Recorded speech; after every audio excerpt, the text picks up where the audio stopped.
آج ہم آپ کے سامنے بیان کرنا چاہتے ہیں نبی کریم صلی اللہ علیہ وسلم کا فرمان ہے طلب العلم فریضۃ علی کل مسلم، علم کا حاصل کرنا ہر مسلمان پر ضروری ہے۔ علم کے حصول سے کوئی بری نہیں ہے، ہر کسی کو علم حاصل کرنا ہے۔ کوئی آدمی عذر نہیں پیش کر سکتا کہ مجھے عربی نہیں آتی ہے، مجھے پڑھنا نہیں آتا ہے، میں پڑھنا نہیں جانتا ہوں، اس لیے میرے اوپر علم حاصل کرنا ضروری نہیں ہے۔ یہ عذر نہ دنیا میں پیش کر سکتا ہے نہ آخرت میں پیش کرے گا۔ جب اللہ پوچھے گا تو نے دین کا کتنا علم حاصل کیا، قیامت کے سوالوں میں سے ایک سوال یہ بھی ہوگا تو نے دین کا کتنا علم حاصل کیا اور کتنا اس پر عمل کیا، یہ اللہ سوال کرے گا۔ تو یہ جواب دے کہ مجھے پتہ نہیں تھا تو یہ جواب معقول نہیں ہوگا، ہم وہاں فیل ہو جائیں گے، کیونکہ یہ دنیا امتحان کے لیے ہے اور قرآن اللہ تعالیٰ نے دیا ہے جو علم کی کتاب ہے اس علم کو حاصل کرنا ہے تاکہ اس پر عمل کرے۔ جیسے ایگزامینیشن ہال میں بیٹھنے سے پہلے ہمیں تیاری کرنی ہے، کوشچن ملے اور کہے کہ میں نے پڑھا نہیں، میری تیاری نہیں ہے، میں لکھنا نہیں جانتا ہوں تو کا نہیں۔ ویسے ہی دنیا کے بعد جو آخرت آئے گی تو اس میں بھی اللہ تعالیٰ ہم سے پوچھے گا۔ تو آج جو بیسک ضروری چیز جو آپ سے بیان کرنا چاہتا ہوں وہ چیز جو ہمارے لیے بہت ضروری ہے، اس کے جانے بغیر ہم مسلمان نہیں رہ سکتے، وہ 3 چیزوں کا علم ہے۔ مختصر طور پر آپ کے سامنے بیان کروں گا۔ وہ 3 چیزوں کا علم ہے جس کے جانے بغیر نہ ہم مسلمان رہ سکتے ہیں، نہ مرنے کے بعد قبر میں جواب دے سکتے ہیں، نہ ہم آخرت میں کامیاب ہونے والوں میں سے ہوں گے۔ وہ 3 سوالات زندگی سے متعلق، آخرت سے متعلق اور کامیابی سے متعلق۔ وہ 3 سوالات وہ ہیں، وہ 3 چیزوں کا علم وہ ہے جو قبر میں پوچھا جائے گا، اور قبر میں وہ 3 سوالوں کے جواب دے لیے تو قبر کے بعد جو آخرت کے دوسرے منازل ہیں، محشر ہے، پلسرات ہے، حساب و کتاب ہے، ان میں انشاءاللہ ہمیں کامیابی حاصل ہوگی۔ عثمان رضی اللہ تعالیٰ عنہ کے غلام تھے، ان کا نام ہانی بربری رحمت اللہ علیہ۔ وہ بیان کرتے ہیں یہ آزاد کردہ غلام تھے، عربی میں اس کو مولا کہا جاتا ہے، جس غلام کو آزاد کر دیا جائے اور اس کو مولا کہا جاتا ہے۔ جیسے مولا علی بہت مشہور ہے، مولا دوست کے معنی میں بھی آتا ہے، کارساز کے بھی معنی میں آتا ہے۔ جیسے اللہ کو کہتے ہیں مولا، اللہ بھی مولا، مولا علی کہتے ہیں تو دوست کے معنی میں کہہ سکتے ہیں، کوئی حرج کی بات نہیں، لیکن کارساز کے معنی میں کہیں مولا علی، کام بنانے والا، یہ شرک ہے۔ جیسے مشکل کشا علی، یہ شرک ہے، یہ دھیان میں رہے۔ مولانا اسی سے کہہ دیتے ہیں، مولانا اسی سے بنا ہوا، کوئی حرج نہیں ہے دوست کے معنی میں۔ تو عثمان رضی اللہ تعالیٰ عنہ کے غلام بیان کرتے ہیں کہ حضرت عثمان جب قبر پر جاتے رضی اللہ عنہ، جب قبر پہ جاتے تو زاروں قطار روتے، اتنا روتے داڑھی تر ہو جاتی، بھیگ جاتی تھی آنسوؤں سے۔ تو لوگ سوال کرتے کہ آپ کیوں اتنا روتے ہیں، قبر پر روتے ہیں، اس کی کیا وجہ ہے؟ تو بتاتے ہیں کہ رسول اللہ صلی اللہ علیہ وسلم کا مجھے فرمان یاد آتا ہے۔ آپ صلی اللہ علیہ وسلم فرماتے ہیں کہ قبر آخرت کی پہلی منزل ہے، جو اس جگہ کامیاب ہو گیا، جس کا معاملہ یہاں آسان ہو گیا، بعد میں اس کا معاملہ آسان ہو جائے گا، یعنی بعد کا معاملہ بھی اس کے لیے آسان ہے۔ جو یہاں پھنس گیا، جو یہاں مشکل میں پڑ گیا، بعد کا معاملہ بھی اس کے لیے مشکل میں پڑ جائے گا۔ اس لیے میں ہوتا ہوں کہ یہ آخرت کی پہلی منزل ہے۔ رسول اللہ صلی اللہ علیہ وسلم یہ بھی بیان کرتے ہیں کہ قبر جیسی بھیانک اور وحشتناک جگہ کوئی اور میں نے نہیں دیکھی ہے، بڑا وحشتناک منظر ہے اور جگہ ہے۔ اس جگہ کا خوف کھا کے دنیا میں ہمیں تیاری کرنی ہے۔ اس جگہ پر 3 سوالات کیے جائیں گے، انہی 3 سوال کا جواب میں آپ کو بتاؤں گا جو جاننا ہر مسلمان کے لیے ضروری ہے۔ وہ 3 سوالات قبر میں کون سے کیے جائیں گے، ہم میں سے ہر مسلمان کو پتا ہے۔ سوال پتا ہے، شاید جواب پتا نہ ہو، یا ہو سکتا ہے جواب کے لیے تیاری ہو نہیں ہو، لیکن سوال پتا ہے۔ سوال کیا ہے؟ من رب کا، ما دین کا، من نبی کا۔ من رب کا، تمہارا رب کون ہے؟ ما دین کا، تمہارا دین کیا ہے؟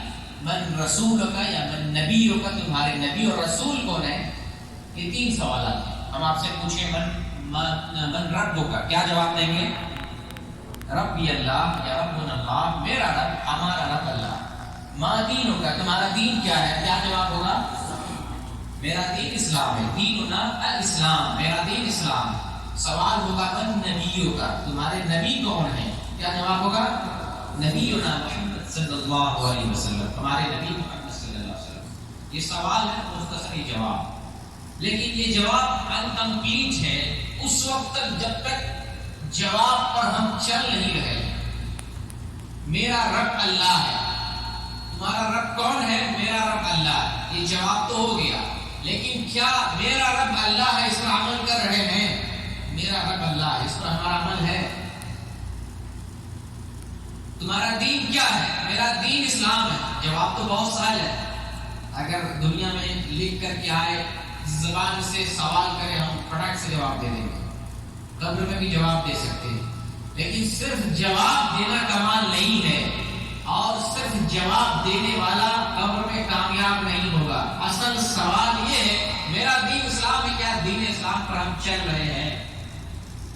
ہم سے سوال ہوگا تمہارے رسول کون ہے؟ ہم کہیں گے ہمارے رسول محمد صلی اللہ علیہ وسلم، حضرت محمد صلی اللہ علیہ وسلم.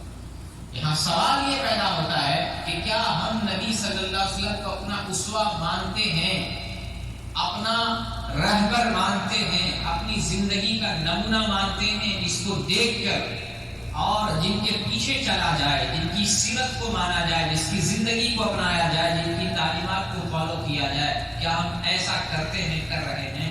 اگر کر رہے ہیں تو جواب نکلے گا، نہیں کر رہے ہیں تو صرف سوال کا جواب ہونے سے یہ دنیا کے ایگزام میں تو پاس ہو جائیں گے. دنیا کے ایگزام میں آدمی کبھی کبھار ہوتا ہے نا، I S I P S کا ایگزام دیتا ہے، مار دیتا ہے ٹک. کبھی کبھی جو ہے کم پڑھا لکھا بھی اچھے رینک میں آ جاتا ہے، کامیاب ہو جاتا ہے. یہ دنیا کا معاملہ ہے. دین کے معاملے میں یہ معاملہ نہیں چلے گا. جو سٹیک صحیح جواب وہی دے گا جو صحیح سے وہ عمل کر رہا ہے. پہلا سوال قبر کا کہ تمہارا رب کون ہے؟ تو ہم کہیں گے ہمارا رب اللہ ہے. یہ ہمارا جواب. اب اس کی دلیل کیا ہے؟ ہم دین کو کیسے جانیں گے؟ دلیل سے. ہندوؤں کی طرح نہیں، کافروں کی طرح نہیں کچھ بھی مان لیا، یہ بھی بھگوان ہے، وہ بھی بھگوان ہے، جو بول دے، کوئی بھی سوامی، کوئی آچاریہ، کوئی شنکراچاریہ کچھ بھی بول دے، اس کے یہاں دین دھرم ہو جاتا ہے. ان کے عالم کچھ بول دے. دنیا کے تمام مذاہب کا یہی معاملہ ہے. عیسائی کا پوپ کچھ بول دے، یہودیوں کا پوپ کچھ بول دے، اور ہندوؤں کا آچاریہ شنکراچاریہ کچھ بول دے، وہ دھرم کی بات ہو جاتی ہے. اسلام میں ایسا نہیں ہے. اسلام کی خصوصیت یہ ہے کہ جو قرآن کی بات ہوگی وہی دین ہے، جو حدیث کی بات ہوگی وہی دین ہے. اس بات کو دامن میں گرہ لگا ہے. کتنا بڑا متوا ہو، کتنی بڑی داڑھی ہو، کتنا بڑا شیخ الحدیث مفتی مولانا ہو، جو بات وہ کر رہا ہے اس بات کی دین میں دلیل نہیں ہے، وہ دین نہیں ہے، دین اسلام کا حصہ نہیں. اس بات کو سمجھیں. آپ کو صحیح اور سٹیک بات یا سعودی عرب کا مولانا بتائے. اپنی محفلوں میں جائیں گے، انڈیا اور پاکستان کا آپ دیکھتے ہیں، اس سے کہانیاں، بابا، فقیر، گنج، اور اس کو دین مانا جاتا ہے. فلاں کے ساتھ ایسا ہو گیا، فلاں کے ساتھ ایسا ہو گیا، فلاں نے اشارہ کیا ٹرین ٹوٹ گئی، فلاں نے ایسا کیا وہ جادو ہو گیا، فلاں نے ایسا کیا وہ زندہ ہو گیا، فلاں نے ایک گھپوسلا چلتے ہیں، دین نہیں چلتا ہے. تو دین اسلام کیا ہمارے یہاں؟ دین وہ ہے جو قرآن میں ہے، دین وہ ہے جو حدیث میں ہے. اللہ رب العالمین نے آپ کو سعودی عرب بھیجا ہے. وہ ملک ہے جو توحید کا ملک ہے. وہ ملک ہے جہاں اللہ تعالیٰ نے اپنے آخری پیغمبر محمد صلی اللہ علیہ وسلم کو بھیجا ہے. یہاں پر قدم مبارک پڑے ہوئے ہمارے رسول کے، اور یہاں پر اللہ کی طرف سے وحی آئی ہے. جبریل علیہ السلام 23 سال تک محمد صلی اللہ علیہ وسلم کے پاس قرآن کا پیغام لے کر آتے رہے. قرآن کا نزول جو برکت کی کتاب ہے، سعادت کی کتاب ہے، خیر اور بھلائی کی کتاب ہے، اسی ملک، اسی سرزمین میں نازل ہوئی ہے. اللہ تعالیٰ نے آپ کو وہاں پہنچایا، وہاں بھیجا. اس سرزمین پر آئے تو ہے روزی کے لیے، لیکن بہت برکت والی جگہ پہ آئے. جا سکتے تھے امریکہ بھی، لندن بھی، یورپ بھی، کہیں بھی جا سکتے تھے، لیکن روزی اس جگہ سے کما رہے ہیں جہاں محمد رسول اللہ کے قدم مبارک پڑے ہوئے ہیں. اس زمین پر آپ نے زندگی گزاری ہے، 63 سال کی زندگی اسی ملک میں گزاری ہے. آپ اسی بلد توحید میں ہیں. یہ اللہ کا کرم ہے. یہاں سے پیسہ لے کر جائیں، دولت دے کر لے کر جائیں، ساتھ ساتھ ایمان کی بھی دولت لے کر جائیں، توحید کی دولت لے کر جائیں. اس سے بڑھ کر دنیا کی کوئی دولت نہیں ہے. توحید سے بڑھ کر کوئی دولت نہیں ہے.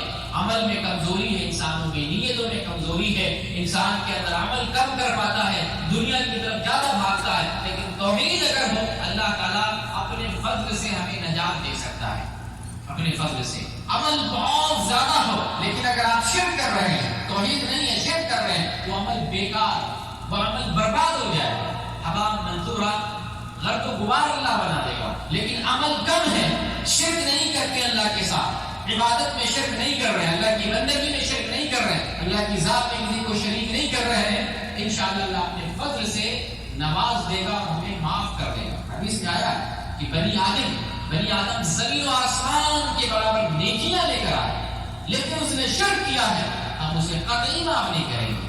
اور بنی آدم زمین و آسمان کے برابر گناہ لے کر آئے، ہم معاف کر سکتے ہیں اگر شرک نہیں کیا ہے تو۔ اللہ شرک کو کبھی نہیں معاف کرے گا۔ اللہ کا فرمان ہے ان اللہ لا یغفر ان یشرک به ویغفر ما دون ذلک لمن یشاء، ان اللہ لا یغفر۔ عربی آتے ہیں ماشاءاللہ سعودی عرب میں ہیں، لا کے معنی جیسے کوئی کفیل کہتا ہے جیب کہتے ہیں لا معاف، لا معنی نہیں، ان اللہ لا یغفر، یغفر اللہ معاف نہیں کرے گا، ان یشرک به اس کے ساتھ کوئی شریک کرتا ہے تو اس کو معاف نہیں کرے گا، ویغفر ما دون ذلک لمن یشاء، اور شرک کے علاوہ اللہ کچھ بھی معاف کر دے گا، کچھ بھی، کتنوں سے بڑا گناہ اللہ معاف کر دے گا، شرک کو نہیں معاف کرے گا، کیونکہ یہ شرک سب سے بڑا گناہ ہے، گناہوں میں اس سے بڑھ کر کوئی گناہ نہیں۔ ان الشرک لظلم عظیم، شرک سب سے بڑا ظلم ہے، اس سے بڑا اللہ کی نظر میں کوئی گناہ نہیں ہے، تو جو سب سے بڑا گناہ ہے اللہ اس پہ سب سے زیادہ ناراض بھی ہوتا ہے، اس کو نہیں معاف کرتا۔ تو قبر کے 3 سوالوں میں سے ایک سوال ہے کہ تمہارا رب کون ہے؟ ہمارا رب، ہم جواب دیں گے ہمارا رب اللہ۔ اس کی دلیل کیا ہے؟ دین کو دلیل سے جانیں، اس کی دلیل کیا ہے؟ قرآن کی سب سے پہلی آیت الحمدللہ رب العالمین، الحمدللہ رب العالمین، ساری تعریف اس اللہ کے لیے ہے جو سارے جہان کا رب ہے۔ رب، یہ سوال ہے رب ہوگا، قرآن کی پہلی آیت میں جواب ہے الحمدللہ رب العالمین، ہمارا رب وہ ہے جو سارے جہان کا رب ہے، ہمارا اللہ وہ ہے، ساری تعریف اس اللہ کے لیے ہے جو سارے جہان کا رب ہے۔ اب رب کا معنی کیا ہے؟ آپ یہ سمجھیے، رب کا معنی یہ ہے جس نے پوری دنیا کو بنایا، آپ کو بنایا، زمین کو بنایا، آسمان کو بنایا، دنیا کی تمام مخلوق کو بنایا، اور پوری دنیا کا بنانے والا پوری دنیا کو وہی چلا رہا ہے، وہی بندگی کے لائق ہے، اسی کی بندگی کی جائے گی، اس کے ساتھ کسی کو شریک نہیں کیا جائے گا۔ اللہ نے پوری دنیا کو تنہا بنایا، وہ اتنی قدرت رکھتا ہے، وہ اتنی طاقت رکھتا ہے، تب جا کر اتنی بڑی دنیا بنایا، اتنی ساری مخلوقات کو بنایا، کھلانے کی بھی طاقت رکھتا ہے، اس لیے پیدا کیا ہے۔ ہم کیسے مان لیتے ہیں کہ روزی جو ہے بابا دیتے ہیں؟ نعوذ باللہ من ذالک۔ اگر میری بات سے تکلیف ہو تو معاف کیجیے گا، لیکن اگر آپ اس لائن میں ہیں اللہ معاف نہیں کرے گا۔ بھلے آپ کہہ لیں مولانا غلط کہہ رہے ہیں، ہمارے دل کو دکھا رہے ہیں، لیکن کبھی آئے گا تو آپ مجھے دعا دیں گے، یاد کریں گے کہ کسی نے حق بتایا تھا، چاہے مجھے اس وقت برا لگا تھا، لیکن بات یہی صحیح ہے، اللہ تعالیٰ پیدا کرنے والا ہے، جو پیدا کرتا ہے روزی کا مالک وہی ہے، یہ ہمارا ایمان ہونا چاہیے، وہی ہمارا ایمان ہے۔ اللہ پیدا کرنے والا ہے، کیا ہمارا ایمان ہے اللہ نے پیدا کیا؟ ہمارا ایمان ہے اللہ پیدا کرنے والا، ہمیں روزی بھی وہی دیتا ہے، اور قرآن کی کتنی آیت ہے روزی وہی دینے والا، روزی وہی دیتا ہے، روزی دینے والا وہی ہے، روزی کا مالک وہی ہے، ہر کسی کو دے رہا ہے، ہر مخلوق کو دے رہا ہے، ہمیں بھی دے رہا ہے، روزی کا مالک وہی ہے۔ اس لیے میرے بھائی یہ عقیدہ رکھنا کہ روزی اللہ کے علاوہ بھی کوئی دیتا ہے، یہ شرک ہے، گناہ ہی نہیں ہے، وہ گناہ ہے جس کو میں نے ابھی بتایا اللہ معاف نہیں کرے گا، ایسا گناہ، بدترین گناہ، سب سے بڑا گناہ۔ کتنا اللہ ناراض ہوگا، پیدا وہ کر رہا ہے، سب کچھ اس کی استعمال کرتے ہیں، زمین، آسمان، ہوا، وہ جو ہے جسم کے اندر پوری آنکھ، ہاتھ، پیر، جسم، دل، دماغ، سارا کچھ اس کا لے رہے ہیں، اور روزی کہتے ہیں دوسرا دے رہا ہے۔ اس جسم میں دیکھیں کتنی چیزیں اللہ کی، آنکھ میں روشنی کون دے رہا ہے؟ 24 گھنٹہ، ایک سیکنڈ میں دیکھ رہا 24 گھنٹہ، ہاتھ ہلا رہے ہیں، یہ طاقت ہلانے کی 24 گھنٹہ کون دے رہا ہے؟ اٹھتے ہیں، بیٹھتے ہیں، سوکھتے ہیں، چلتے ہیں، پھرتے ہیں، زبان کا ذائقہ ہے، سارا کچھ اللہ کی طرف سے، اور صرف روزی کی بات آتی کہتے ہیں دوسرا دے رہا ہے۔ کتنی بڑی بات ہم کو سمجھ نہیں آتی ہے۔ تو دنیا کا بنانے والا اللہ رب العالمین تنہا ہے، وہی اللہ عبادت کے لائق، اس کے ساتھ کسی کو شریک نہیں کیا جائے گا۔ یہ قرآن کی آیت ہمیں بتاتی ہے، اور قرآن کی آیت ان سب سے پہلی آیت جو سورہ فاتحہ کی پہلی آیت نماز میں ہمیشہ تلاوت کرتے ہیں، لیکن بہت سے لوگ اس کا معنی مفہوم نہیں جانتے ہیں، اس لیے جو ہے اس پر عمل نہیں کر پاتے ہیں۔ تو اللہ ہی وہ ذات ہے جو تمام جہانوں کا پیدا کرنے والا ہے اور وہی بندگی کے لائق ہے، اس کے ساتھ کسی کو شریک نہیں کیا جائے گا۔ ہم اپنے رب کو کیسے پہچانتے ہیں؟ قرآن کے ذریعے پہچانتے ہیں، رسول نے خبر دی ہے، رسول کی باتوں، رسول کی رسالت کے ذریعے پہچانتے ہیں، اور اللہ تعالیٰ نے دنیا میں بہت ساری نشانیاں بنا رکھی ہیں، ان نشانیوں کے ذریعے میں اللہ کو پہچانتے ہیں۔ اللہ کی نشانیاں جیسے آسمان ہے، زمین ہے، سورج ہے، چاند ہے، بہت ساری مخلوقات ہیں، پہاڑ ہیں، چرند پرند ہیں، یہ ساری چیزیں گواہی دے رہی ہیں اس کا کوئی بنانے والا ہے۔ یوں ہی اپنے آپ دنیا میں کوئی چیز وجود پذیر نہیں ہوتی ہے۔ ایک چھوٹی سی یہ مسجد، اس مسجد کا ایک ایک سامان، ایک ایک کھمبا، ایک ایک سامان کوئی لگانے والا، کسی کا ہاتھ لگا ہے، کوئی کمپنی ہے، کوئی مینیجر ہے، کوئی آدمی ہے، کوئی مصنوعات، اس کے سارے پروڈکٹ پہ کسی کا ہاتھ لگا ہے، کسی کی محنت ہے اور کسی نے اس کو بنا کر تیار کیا۔ یہ دعا تو کہتی ہے۔ تو جب ایک معمولی سی مسجد، اس میں ہمیں لگتا ہزاروں ہاتھ لگا ہوا ہے، بلب سے لے کر، تعمیر سے لے کر، چٹائی سے لے کر، فرشے سے لے کر، میٹ سے لے کر، بجلی سے لے کر ہزاروں ہاتھ لگے ہوں گے۔ تو جب اتنی بڑی دنیا بنی ہوئی ہے، اس میں کوئی ہاتھ نہیں لگا ہے، کوئی بنانے والا نہیں ہے۔ یہ ساری چیزیں دلالت کر رہی ہیں، دلیل ہے، اس بات پر شاہد ہے کہ ان سب کا کوئی بنانے والا ہے۔ اسی بنانے والے کا نام اللہ ہے، اسی نے اس پوری دنیا کو بنایا، اور ساتھ ساتھ اللہ رب العالمین عبادت کے لائق ہے، تنہا تنہا عبادت کے لائق ہے۔ تو عبادت کی جو متعدد قسمیں ہیں، ساری قسمیں اللہ کے لیے۔ دعا کرنا عبادت ہے۔ آپ دعا کس سے کریں گے؟ اللہ رب العالمین۔ دعا عبادت ہے۔ نبی کا فرمان ہے دعا ہوا العبادت، دعا تو سب سے بڑی عبادت ہے، اصل عبادت ہے۔ میں کہا نا دلیل کی پیروی کیجیے، دنیا والے کیا کہتے ہیں اس پہ نہ جائیں، یہ نبی کا فرمان ہے۔ آپ حدیث سرچ کر سکتے ہیں، نارمل چند سیکنڈ میں گوگل پہ لکھیے دعا ہوا العبادت، آپ کو ریفرنس ملے گا، یہ حدیث کہاں۔ اس وقت وہ زمانہ نہیں رہا ایک مولوی چکر کٹاتا تھا، جو ہم بتاتے وہی صحیح ہے، دوسرا مولوی غلط بتاتا، ابھی آپ چیک کر سکتے ہیں۔ الدعا ہوا العبادت، دعا سب سے بڑی عبادت ہے۔ تو دعا عبادت ہے۔ عبادت کس کے لیے؟ اللہ کے لیے۔ دعا اللہ سے مانگیں گے۔ انبیاء نے اللہ سے دعا مانگی، کہیں پر دیکھیں لاکھوں کی تعداد میں انبیاء ہیں، قرآن میں کتنے سارے انبیاء کی دعائیں ہم روز دعائیں مانگتے ہیں۔ وہ انبیاء کس سے دعا مانگتے ہیں؟ انبیاء تو ہمارے لیے نمونہ ہے، بطور خاص محمد صلی اللہ علیہ وسلم ہمارے لیے نمونہ ہے۔ نبی نے اور انبیاء نے اللہ سے دعا مانگی ہے، ہم کیوں دوسری طرف ڈائیورٹ ہو گئے؟ کس نے ہمیں ڈائیورٹ کیا؟ بابا سے مانگو، پیروں سے مانگو، خبر والے سے، کس نے ڈائیورٹ کیا؟ اگر کیا ہے تو غلط کیا ہے۔ اس کے اندر ہو سکتا ہے کھانے پکانے کا کوئی چکر ہو، کوئی معاملہ ہو، دنیاوی معاملہ ہو، یہ صحیح نہیں۔ دعا اللہ سے ڈائریکٹ۔ ابراہیم علیہ السلام بیمار ہوتے، وہ کہتے ہیں میں اللہ کو یاد کرتا ہوں۔ اولاد مانگنا ہو، اللہ کو مانگتا ہوں۔ نبی صلی اللہ علیہ وسلم پوری زندگی اللہ سے دعا مانگتے رہے، پوری زندگی۔ نبی صلی اللہ علیہ وسلم نبی ہے، انسان ہے، ان کو بھی ضرورت پڑتی تھی اللہ سے دعا مانگتے رہے۔ پہلی جنگ بدر کی لڑائی، ایک طرف 313 مسلمان، دوسری طرف ہزاروں کی تعداد میں کفار، اور وہ بھی ہتھیار سے لے۔ محمد صلی اللہ علیہ وسلم اللہ سے دعا مانگتے، اے اللہ مسلمانوں کی چھوٹی سی جماعت ہے، اگر یہ جماعت ختم ہو گئی تو زمین پر تیری عبادت کرنے والا کوئی نہیں بچائے گا، تو اس کو نجات دے دے، اس چھوٹی سی جماعت کو تو فتح دے دے۔ اللہ تعالیٰ نے فتح دیا۔ دعا کس سے مانگی ہے؟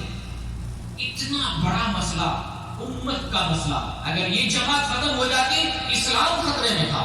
ایسے بڑے موقع پر، یعنی نازک ترین موقع پر محمد صلی اللہ علیہ وسلم نے اللہ کو پکارا، اللہ کو یاد کیا، اور ہم جتنی بڑی مشکل آتی ہے اتنے بڑے دربار پہ جاتے ہیں۔ میرے بھائی ایمان کو سدھارے، عمل کو سدھارے، عقیدے کو درست کرے، عقیدے کو درست کرے، اور عبادت کے معاملے میں بہت محتاط رہیں۔ صرف اللہ کی بندگی میں کسی کو شریک نہ کریں۔ دعا اللہ کے لیے، نذر و نیاز منت مانتے ہیں، یہ بھی عبادت ہے، اللہ کے لیے ہونا چاہیے۔ ڈرنا، ہم کبھی کبھی جو ہے غیر اللہ سے ڈر جاتے ہیں، اللہ کی طرف، یہ ڈرنا اللہ سے، اللہ کے علاوہ کسی سے نہیں ڈرنا ہے۔ ہاں جو طبعی ڈر ہے، بیٹا باپ سے ڈرتا ہے، شاگرد ٹیچر سے ڈرتا ہے، غریب آدمی بڑے آدمی سے ڈرتا ہے، یہ طبعی ڈر ہے، فطری خوف ہے، اس کا اللہ سے مقابلہ اور موازنہ نہیں ہے۔ ہاں اگر اللہ کے مقابلے میں کسی سے زیادہ ڈرتے ہیں، یہ شرک میں واقع ہو جائیں گے۔ میں آپ کو توحید بتاؤں اور گاؤں میں جا کر کے توحید پر اگر عمل نہیں کرتے ہیں، سوچتے ہیں گاؤں والے ماریں گے، پیٹیں گے، ان سے ڈرتے ہیں۔ توحید تو اللہ کو ماننا ہوا ہے، اگر اللہ کے مقابلے میں گاؤں والے سے ڈرتے ہیں، مولوی اور مولانا سے ڈرتے ہیں، تب وہاں پر آپ کہیں نہ کہیں شرک میں پڑ رہے ہیں۔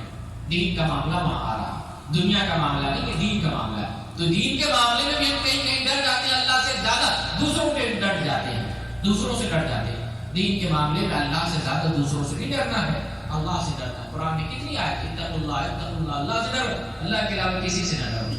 تو وہ جو ڈر ہے، یہ ڈر بھی عبادت ہے، اور سب سے زیادہ اللہ سے ڈرا جائے گا۔ تو اللہ کی عبادت کی جتنی قسمیں ہیں، قربانی ہے، نماز ہے، روزہ ہے، زکوٰۃ ہے، حج ہے، منت ہے، اور اسی طریقے سے جو ہے دعا کرنا، یہ ساری عبادتیں ہیں، ساری عبادتیں اللہ کے لیے۔ ان عبادتوں میں کسی کو شریک نہیں کیا جائے گا۔ تو یہ ہمارا پہلا سوال تھا کہ تمہارا رب کون ہے؟ ہمارا جواب ہے میرا رب اللہ ہے۔ ابھی کچھ تفصیل میں نے بتائی رب کو کیسے مانیں گے۔ ہمارا خالق ہے، تنہا تنہا اسی کی بندگی کریں گے، اس کی بندگی میں، اس کی عبادت میں کسی کو شریک نہیں کریں گے۔ یہ تو پہلا سوال۔ دوسرا سوال، تمہارا دین کیا ہے؟ تمہارا دین کیا ہے؟ تو ہمارا جواب کیا ہوگا؟ ہمارا دین جو ہے اسلام ہے۔ ہمارا دین اسلام ہے، یہ ہمارا جواب ہے۔ اب اسلام کو ہمیں جاننا بھی ہے، اسلام کی تفصیل جاننا ہے، اسلام کا ڈیٹیل جاننا ہے، اسلام کے جو فنڈامنٹلز ہیں، بیسک اور بنیادی تعلیمات ہیں، ان کو ہمیں جاننا ہے۔ کم از کم اسلام کے 3 مراتب ہیں، آج سمجھ لیں، سن لیں اور غور کر لیں۔ ایک ہے اسلام، ایک ہے ایمان، ایک ہے احسان۔ 3 چیز، اسلام کے 3 مراتب، اسلام، ایمان، احسان۔ یاد رہے گا انشاءاللہ۔ اسلام اور ایمان میں فرق ہے، کیسے مسلمان کہتے ہیں، مومن کہتے ہیں، دونوں ہے نا۔ مسلمان ہو سکتا ہے کچھ کمزور ہو عملی اعتبار سے، لیکن مومن بڑا سچا پکا ہوگا۔ ہر کسی کو مومن نہیں کہیں گے، بڑا سچا پکا ہو۔ اسے کبھی کبھی دونوں ایک ہی معنی میں آتا ہے، اسلام اور ایمان دونوں ایک ہی معنی میں آتا ہے، کبھی کبھی فرق ہوتا ہے۔ مومن بڑا سچا پکا مسلمان ہوگا، لیکن مسلمان کچھ کمزوری ہو سکتی ہے، عمل میں، ایمان میں کمزوری ہو سکتی ہے۔ تو اسلام کے 3 مراتب ہیں، اسلام، پہلا اسلام، دوسرا ایمان، تیسرا احسان۔ اب اسلام کی تفصیل مختصر طور پہ ہم یہ جانتے ہیں، اسلام کے 5 ارکان، میرے خیال سے سب کو معلوم ہے اسلام کے 5 ارکان، وہی اسلام یہاں بیان کر رہا ہوں۔ اسلام کے 5 ارکان، یہ اسلام کا، یہ مسلمانوں کا ظاہر ہے، ہم ظاہر دیکھ کر بتا سکتے ہیں مسلمان نماز پڑھ رہا ہے، مسلمان روزہ رکھ رہا ہے، مسلمان زکوٰۃ دے رہا ہے، مسلمان حج کو جا رہا ہے، مسلمان دکھنے میں آتا ہے، یہ ظاہری اسلام۔ اور یہ اسلام کے 5 پلر ہیں، کیا ہے؟ شہادتیں، اللہ کی گواہی، رسول کی گواہی، پھر نماز ادا کرنا، پھر زکوٰۃ دینا، پھر روزہ رکھنا، پھر حج کرنا۔ یہ اسلام کے 5 مراتب، 5 جو ارکان ہیں۔ جو مسلمان ان 5 میں سے کسی ایک کا انکار کرتا ہے، مسلمان نہیں۔ 5 پر ایمان لانا ہے، 5 پر یقین رکھنا ہے، اور 5 کی باتوں کو ماننا ہے۔ کلمہ شہادتیں اقرار کرنے کے بعد فوراً نماز فرض ہو جاتی ہے۔ کوئی مسلمان کلمہ پڑھنے کے بعد کہے میں تو صرف کلمہ پڑھ لیا، میرے لیے کلمہ ہی کافی ہے، نماز میرے لیے نہیں ہے، وہ مسلمان نہیں۔ 5 میں سے کوئی ایک انکار کر دے وہ مسلمان نہیں۔ اور کلمہ کے بعد نماز، پھر نماز کے بعد زکوٰۃ۔ زکوٰۃ سب کے لیے نہیں، امیروں کے لیے، جس کے پاس نصاب تک دولت ہو جائے۔ نصاب سونے چاندی کا نصاب ہے، جانوروں میں نصاب ہے، تجارت میں ہے۔ تو زکوٰۃ کے مراتب، اب اس کی تفصیل جو ہے بتائیں گے تو وقت لگے گا، لیکن مختصر طور پر یہ ہے کہ زکوٰۃ کی تفصیل بھی انشاءاللہ کبھی موقع ملا، اس طرح سے کلاس ہوتا رہا تو ہم تفصیلات بھی بتائیں گے۔ تو اسلام کی جو 5 ارکان میں ہیں، شہادتین کے بعد نماز، پھر زکوٰۃ، جو مالدار ہو جائے، مختصر یہ مالدار ہو جائے 2.5% اپنے مال میں سے زکوٰۃ دے گا، پھر سال میں صرف ایک مرتبہ 1 مہینے کا روزہ رکھنا، پھر زندگی میں ایک بار اگر دولت ہو جائے حج کرنے کی تو اس کے اوپر حج کرنا ہے۔ یہ اسلام کے 5 ارکان، ٹھیک ہے۔ یہ 5 ارکان ڈیٹیل میں تفصیل میں ہمیں جاننا ہے اور پڑھنا ہے۔ اس کے بعد اسلام کا دوسرا مرتبہ ایمان۔ ایمان کی کتنی چیزیں ہیں؟ ایمان کے 6 ارکان، جیسے اسلام کے 5 ہیں، ایمان کے 6 ارکان۔ اللہ پر ایمان لانا، رسولوں پر ایمان لانا، فرشتوں پر ایمان لانا، اللہ کی کتابوں پر ایمان لانا، تقدیر پر ایمان لانا، اور آخرت پر ایمان لانا۔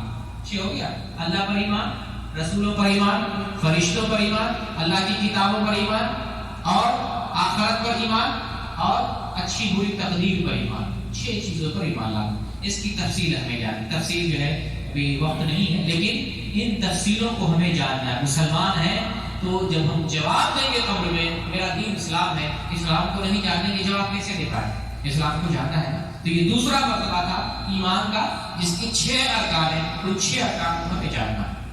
تیسرا مرتبہ احسان ہے، تیسرا مرتبہ احسان ہے۔ احسان کو یہ سمجھ لیں کہ اللہ کی ایسی عبادت کریں گویا اللہ آپ کو دیکھ رہا ہے۔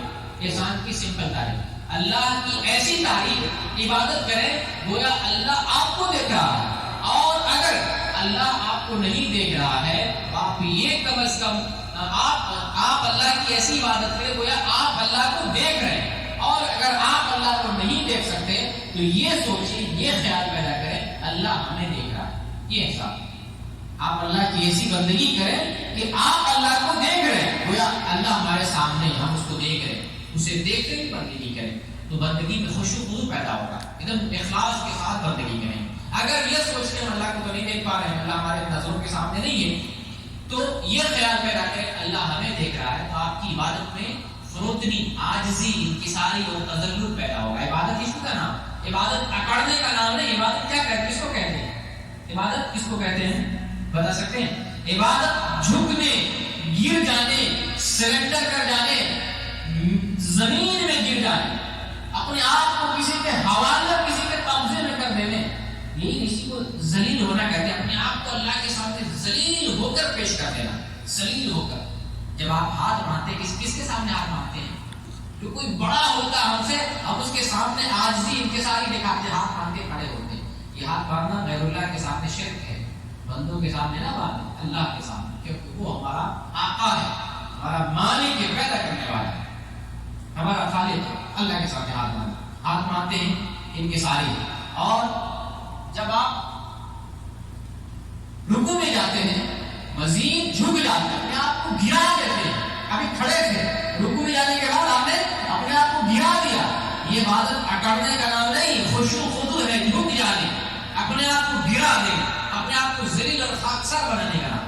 اور پھر جب آپ سجدے میں جاتے ہیں تو یہ تو کیفیت وہ کیفیت ہے کہ اللہ کو سب سے زیادہ پیاری اور محبوب ہے، اسی لیے سجدے میں کثرت سے دعا کرنا چاہیے۔ رسول اللہ صلی اللہ علیہ وسلم نے فرمایا کہ جب تم سجدے میں جاؤ تو بندہ اللہ سے بہت قریب ہوتا ہے، اس لیے اللہ سے کثرت سے دعا مانگو۔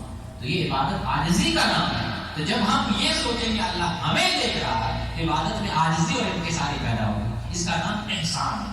تو یہ دین کی دوسری بات ہے جو ہمیں جاننا ہے، قبر کا دوسرا سوال ہے جس کو جاننا ہے اور اس کی تیاری کرنی ہے۔ اور تیسرا سوال جو قبر میں کیا جائے گا، تمہارے نبی کون ہیں؟ تو ہم جواب دیں گے ہمارے نبی محمد صلی اللہ علیہ وسلم۔ ہم جواب دیں گے ہمارے نبی محمد صلی اللہ علیہ وسلم ہیں۔ اب نبی کی تفصیل پڑھیں گے، کہاں پیدا ہوئے، کہاں آپ کی وفات ہوئی، زندگی کیسی گزری، مکی دور آپ کا کیسا تھا، مدنی دور آپ کا کیسا تھا، آپ نے امت کو کیا درس دیا ہے، آپ کی تعلیم کیا ہے، آپ کا اسوہ کیا ہے، آپ کا طریقہ کیا ہے، آپ کیسے عمل کر کے دکھاتے رہے، پوری زندگی اس میں آ جاتی ہے۔ مختصر طور پر آپ کو جو ہے میں نے بتایا۔ تو آخری جو سوال ہے محمد صلی اللہ علیہ وسلم، ہمارے نبی محمد صلی اللہ علیہ وسلم ہے۔ آج ہمیں محمد صلی اللہ علیہ وسلم کی سیرت کو اور آپ کی زندگی کو پڑھنے کی ضرورت ہے۔ آج دیکھیں محمد صلی اللہ علیہ وسلم کی توہین کی جا رہی ہے۔ اگر ہم آپ کی سیرت کو پڑھتے ہیں، پھیلاتے ہیں اور صحیح بات امت تک پہنچاتے ہیں تو اس طرح کا حادثہ، اس طرح کی بات بہت کم پیدا ہوگی۔ ہم سیرت نہیں جانتے ہیں، یہ جب ایک غیر مسلم محمد صلی اللہ علیہ وسلم کے بارے میں پوچھتا ہے، ہم صحیح سے جواب نہیں دے پاتے، ہم بتا نہیں پاتے۔ جب اس لڑکی نے، نپور شرما نے اڑتے ہوئے گھوڑے کے لیے سوال کیا، اڑتے ہوئے گھوڑا قرآن میں، اور یہی سوال جب چینل والے، ٹی وی والے کسی مسلمان سے پوچھتے اڑتا ہوا گھوڑا تمہارا کدھر ہے، پتہ نہیں۔ دراصل یہ غلط فہمی ہے۔ شیعوں نے اور بدعتی مسلمانوں میں جو صوفی اور بدعتی لوگ ہیں، براق کی تصویر گھوڑے جیسی بنا دی اور اڑتا ہوا دکھایا اور انٹرنیٹ پہ اس کو ڈال دیا۔ غیر مسلم اس کو دیکھتا ہے تو سمجھتا ہے محمد صلی اللہ علیہ وسلم کے پاس ایسا گھوڑا تھا جو اڑتا تھا آسمان۔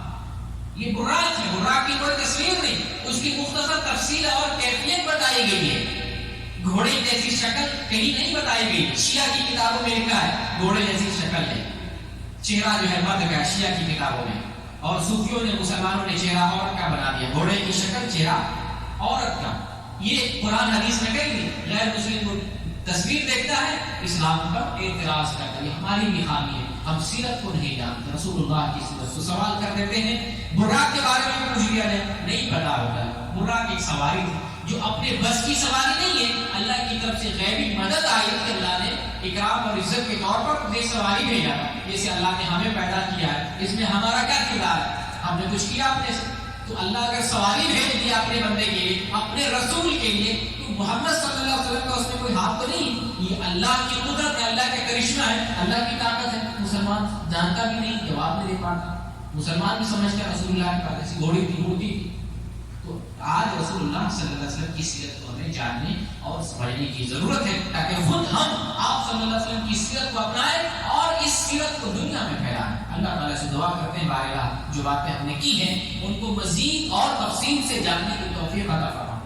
جو قبر کے سوالات ہیں اللہ دنیا میں ان سوالوں کی تیاری کرنے کی توفیق دے۔ بارگاہ ہمارے ایمان میں کمزوری ہے، ہمارے ایمان کی اصلاح فرما دے، اور ہم سب مسلمان کم سے کم اس مسجد میں جو بیٹھے ہمارے بھائی ہیں، اللہ ہم سب کو تو شرک سے بچا، ہر اس گناہ سے بچا تو ناراض ہوتا ہے جس کو تو معاف نہیں کرتا۔ اللہ ہمارے گناہوں کو معاف فرما دے اور دنیا کی زندگی ہمارے لیے بہتر بنا دے، ساتھ ساتھ ہمارے لیے آخرت کی زندگی کو بہتر بنا دے۔ آمین وآخر دعوانا ان الحمدللہ رب العالمین۔ میرا بیان ختم ہو گیا، وہ چند سوالات جو ہیں آپ سے میں کرتا ہوں۔ دو تین کارڈ میرے پاس ہیں، سوا کا کارڈ چلاتے ہیں آپ لوگ، اس سوا کا کارڈ ہے۔ ایک سوال جو سب سے شروع جس کو جواب دینا ہو وہ ہاتھ اٹھائیے گا، بولیے کہ آواز ٹکرا جائے گی تو میں پھر منتخب کروں گا، جو سب سے پہلے اٹھائیں گے میں ان سے پوچھوں گا۔ سب سے پہلے جب میں اپنی بات شروع کیا تھا تو سب سے پہلے میں نے رسول اللہ صلی اللہ علیہ وسلم کی حدیث پیش کیا تھا۔ وہ حدیث چاہے عربی میں یا چاہے اردو میں، اس کا ترجمہ ہی آپ بتا دیں، آپ میں سے کوئی یہ سب سے پہلے اٹھائے بتائیے۔ علم کا حاصل کرنا، علم کا حاصل کرنا ہر مسلمان کا فرض ہے۔ یہ مکمل بات ہے، کوئی مشکل نہیں، آپ نے اتنی سمجھ لی۔ تو یہ ان کی تصویر ایک موبائل سے تصویر لیں، آ جائیں آپ، ماشاءاللہ مبروک ہے۔ یہ آپ کے لیے علم کے حصول کا ایک ذریعہ بنے، اللہ تعالیٰ آپ کو علم سیکھنے کی توفیق دے۔ آمین۔ دوسرا سوال جو ہے کوئی بھاری سوال کرنا پڑے گا۔ میں نے جو ہے حضرت عثمان رضی اللہ تعالیٰ عنہ کا واقعہ بتایا تھا آپ کو، تو ان کے غلام کا نام لیا،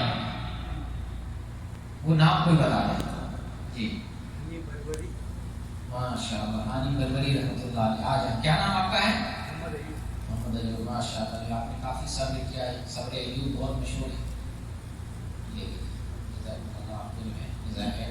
ایک کارڈ میرے پاس ہے، سوا کا موبائل جن کے پاس ہے موبائل کھولیں اور میں نمبر بتاتا ہوں، جس کی قسمت میں ہو وہ ریچارج کر لیں، تاکہ ہو سکتا ہے کسی کو جواب نہیں آتا ہو۔ موبائل لے کے آئے کہ نہیں آئے؟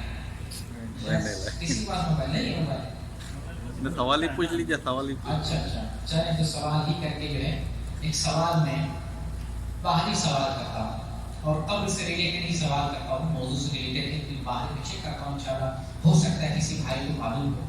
قبر میں 3 سوالات کیے جائیں گے، من رب ہوگا، مادین ہوگا، نبی ہوگا۔ یہ 3 سوالات کافروں سے بھی کیے جائیں گے، مومن سے بھی کیے جائیں گے۔ مومن جب جواب دے دے گا میرا رب اللہ ہے، میرا دین اسلام ہے، میرے نبی محمد صلی اللہ علیہ وسلم ہے، مومن سے 4تھا سوال کیا جائے گا۔ جی آپ دوسرے کو بتائیے۔ جی ماشاءاللہ ماشاءاللہ، کیا تو پھر کیا جواب دیں گے؟ ماشاءاللہ، کون سی کتاب؟ قرآن پڑھ کے۔ بالکل بالکل، آپ چونکہ ان کو موقع ملے آ جائیں، بالکل صحیح جواب ہے۔ یعنی فرشتہ منکر نکیر 4تھا سوال ہے، یہ شاید بہت کم لوگوں کو معلوم ہوتا ہے، لیکن اللہ تعالیٰ جزائے خیر یہی ہے۔ اسی طرح سے جو مجلس میں بیٹھیں گے انشاءاللہ مزید لوگوں کو شوق پیدا ہوگا، سیکھیں گے اور جو ہے علم حاصل کریں۔ کیا نام آپ کا؟ کہاں سے تعلق کرتے ہیں؟ ماشاءاللہ، اللہ تعالیٰ مزید آپ کو علم دے۔ یہ کارڈ آپ کے لیے، ٹھیک ہے۔ فرشتے جو ہے 4تھا سوال کریں گے کہ آپ نے یہ کہاں سے پتہ کیا کہ میرا رب اللہ ہے، میرا دین اسلام ہے اور میرے نبی محمد صلی اللہ علیہ وسلم ہے؟ تو فرشتے جو ہے جب سوال کریں گے تو مومن جواب دے گا میں نے اللہ کی کتاب پڑھی، قرأت کتاب اللہ ہے وآمنت بہ وصدقت، یعنی اللہ کی کتاب پڑھی، اس پر ایمان لایا اور اس کی تصدیق کی۔ تو اس سے کیا معلوم ہو رہا ہے؟ میں اس کتاب کو پڑھا۔ یہ سوال کرنے کا مقصد بھی یہ تھا اور میرے بیان دینے کا مقصد بھی ہے، اس کتاب کو پڑھنے کی ضرورت ہے۔ پڑھنا کیسے؟ سمجھ سمجھ کر پڑھنا. اللہ اس کتاب کو اپنی سمجھ کر پڑھنے کی توفیق عطا فرمائے. یہ میرے پاس دیکھیں جو ہے سوالات ہیں, آج ایک ایک کر کے جو ہے سوالات لے لیں, اور اگلے دن اس کے بعد جو سنڈے آئے گا اس سنڈے کو آپ جو ہے جمع کر لیں. یہ اردو میں بھی سوال کا جواب دے سکتے ہیں اور ہندی میں بھی دے سکتے ہیں. جی, اردو میں بھی دے سکتے ہیں, ہندی میں بھی دے سکتے ہیں.